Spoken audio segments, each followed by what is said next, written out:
This is only one of the many events in which His Holiness addresses the world about the true message of Islam.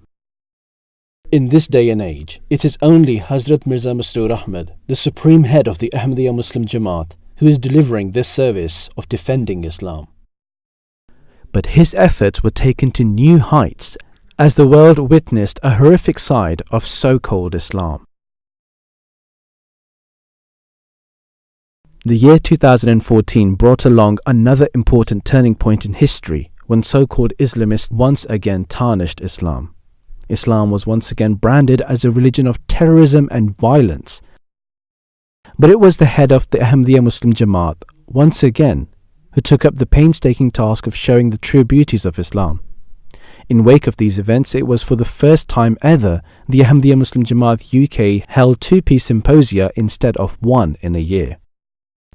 The highlight of both symposia was the keynote address of His Holiness Hazrat Mirza Masroor Ahmad. Firstly, on the 8th of November 2014, His Holiness addressed the dignitaries condemning the activities of ISIS and proved from the Holy Quran that this group had no relation to Islam. His Holiness proved that Islam was in fact a religion of peace. Over the past year, one particular group has viciously spread its network of terror and has become a cause of major concern for the world. I am speaking of the group of extremists commonly known as ISIS or IS.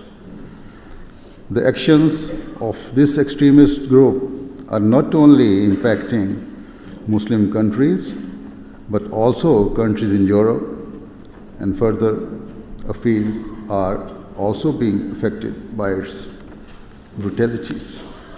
The fact that all of this is being done in the name of Islam sincerely grieves and pains all true and peace-loving Muslims, because such brutal and inhumane ideologies have nothing to do with the religion whatsoever. Rather, in every way and at every level, Islam's real teachings are of peace and security for all people. The second of these conferences was held in March 2015. His Holiness urged the Western powers and influential people to adopt justice and to recognize their responsibilities.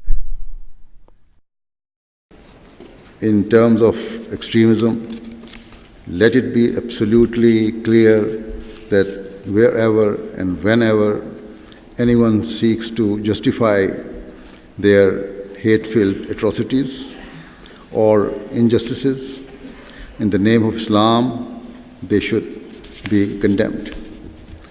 Let it also be very clear that such acts have no relation whatsoever to the true and peaceful teachings of Islam. There is no doubt that major powers and certain political and religious leaders are motivated by greed and their vested interests.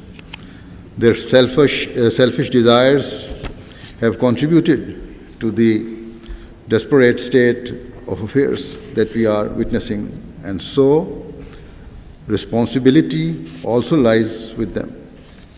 The world is being consumed by various issues that are leading to frustration and resentment, which in turn are undermining peace.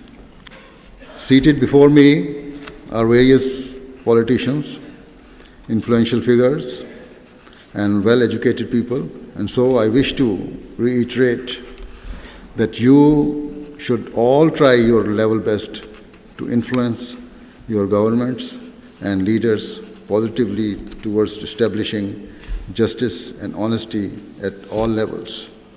These are the keys to solving the many international and domestic crises of our time.